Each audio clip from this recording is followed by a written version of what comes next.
Во летните месеци задолжителна е заштитата на очи од штетните UV зраци. Според офталмолозите, луѓето кои што поминуваат повеќе време на сонце без соодветна заштита имаат предиспозиции да добијат фотокератитис, но и катаракта. Носење очила со висока UV заштита при директна изложеност на сонцето, заштитни очила за нуркање во базени, користење на вештачки солзи при појава на суво око, се дел од препораките на доктор Маја Иванова Цеков, специјалист, офталмолог и хирург во Систина офталмологија за соодветна заштита на очите во летниот период. Клиниката Систина офталмологија располага и со најмодерна опрема за третман на сувото око.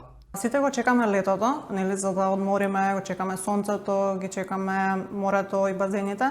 Меѓутоа мора да напоменеме дека тоа сепак има и некакви штетни влијанија врз очите, односно треба да размислиме како да ги заштитиме. Она што нели сите највеќе не засега, она што и вие медиумите највеќе го зборувате, тоа е зголемениот процент на UV зрачење во летниот период. Па како во суштина UV зрачењето ги засега очите.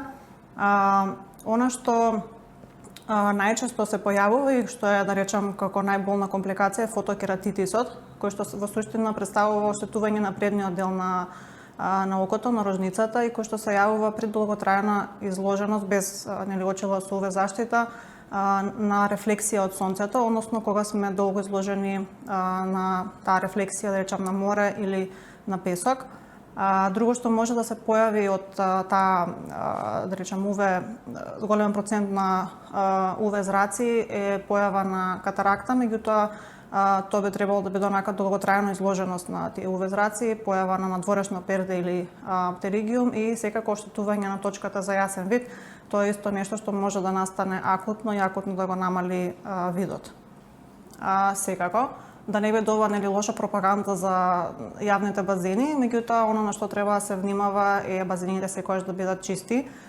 Без разлика дали се тоа домашни базени или се јавни базени, мора да се внимава, значи водата соодветно да се филтрира. Оно што најчесто ние го гледаме во овој период како компликација од користењето на базени се тие конјуктивити. Без разлика дали се само иритација на хлорот, да речеме, од водата или се бактериска инфекција, сепак многу често ги гледаме во овој период. И за среќа не оставаат последица по видот и се решаваат со користење на капки и масти. Меѓутоа сепак треба да се потенцира дека пливањето во базен треба да биде со заштитни очила за нуркање.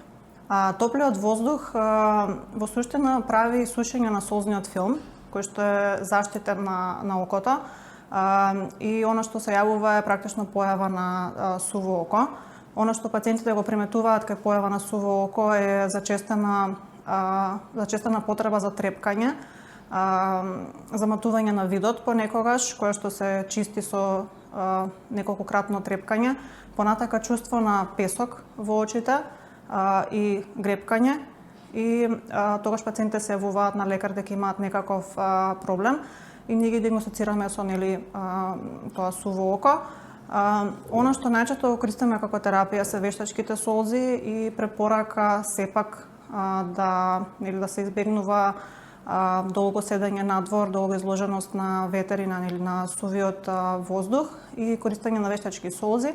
И она што можам да се пофалам дека во нашата клиника имаме и најнова опрема за решавање на суво око, така да освен користењето на вештачки солзи, веќе имаме и третмани за решавање на овој проблем. Препораките од нас офталмолозите во летниот период е дефинитивно да се носат очила со висока UV заштита, и тоа не било какви очила, затоа што носењето на несоодветни очила е всушност полошо од тоа да не се носат очила. Дефинитивно да се избегнува периодот каде што е највисоко тоа UV зрачење, како што кажувате вие медиумите, да се избегнува долготрајно седење надвор, особено кога има ветер, да се користат вештачки солзи заради навлажнување на окото и секако доколку имаат некаков проблем да се јават навремено на офталмолог. И она што би препорачала при користење на базени е да се користат очила за нуркање. Па дефинитивно не може да се предозирате со вештачки солзи, така да може да се капнуваат онолку пати колку што сакате. Меѓутоа во главно кажуваме барем 3 до 4 пати во текот на денот за да се одржува таа влажност на очите. Диабетесот како заболување е ендокринолошка состојба, каде што во суштина или имаме намалено создавање на инсулин од страна на панкреасот, тоа е кај диабетес тип 1, или кај диабетес тип 2 имаме нормално количество на инсулин, меѓутоа клетките од организмот не доволно го искористуваат од некоја причина, односно таа инсулинска резистенција.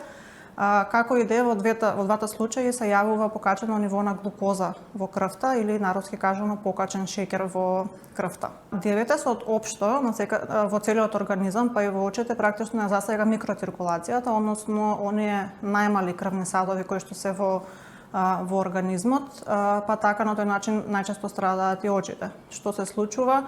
Се случува да заради тоа покачено ниво на глукоза во крвта настанува зголемена пропустливост на тие крвни садови и тогаш имаме излевање на течноста од крвните садови, појава на оток, кој што најчесто се јавува во точката за јасен вид и тоа е оно што во суштина го намалува видот кај пациентите, појава на крварења и секако нарушена циркулација која што во суштина значи помалку храна и помалку кислород на околното ткиво, односно на ретината. Морам да кажам дека диабетесот е една подмолна болест, каде што пациентите во суштина на почеток може да немаат симптоми, односно сите овие промени кои што ги набрав може да се јават периферно на ретината, а да не ја засегнат точката за јасен вид. И заради тоа во суштина доцна ги диагностицираме овие пациенти со диабетична ретинопатија, меѓутоа кога ќе се појави оток во точката за јасен вид, тогаш дефинитивно пациентите приметуваат намалување на видот, или доколку се појават крварења, тогаш може да приметат појава на мушички во видното поле или комплетно заматување или како што они кажуваат дека целата слика практично им станува црна.